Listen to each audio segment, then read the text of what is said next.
Congratulations on becoming a Triton. Before you begin, you must complete New User Setup. This video will walk you through completing the setup. First, to complete this process, you will need your SSO username or 8-digit student number that was included in your acceptance email and packet. Your SSO username and password will serve as your official UMSL login.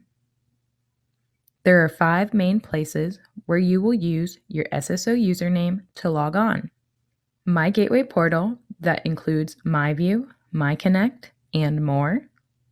Your UMSL email, computers on campus, campus portals, and much more.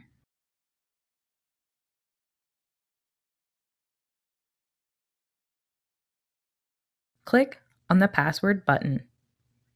From there, follow the parameters to set your password and submit. Make sure to write down your password in a secure location. Do not share your password. Make sure to note your SSO username password is separate from your email password. This will be set up in the next section. Activating your SSO password allows you to create your official UMSL email, which serves as a primary communication tool between you and UMSL. To activate, hit the green email button. Log in using your SSO username and password. On the next screen, you will see 2 boxes. On the right, there is the option to personalize your email address. On the left side, you will be prompted to activate your email.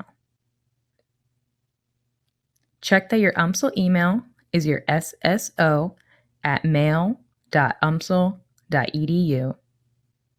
For example, your UMSL email address is louis94@mail.umsl.edu. Your SSO username is louis94. If your email domain is different than UMSL, likely due to previous applications at other universities in the UM system, ITS can troubleshoot this issue with you. There are a variety of ways to check your email. Use your My Gateway tile, accessible through the UMSL website. Utilize Outlook's website or mobile app. Or you can also link your email through your phone for quick access. Make sure to check your email every day, as it is the main communication tool between UMSL and you.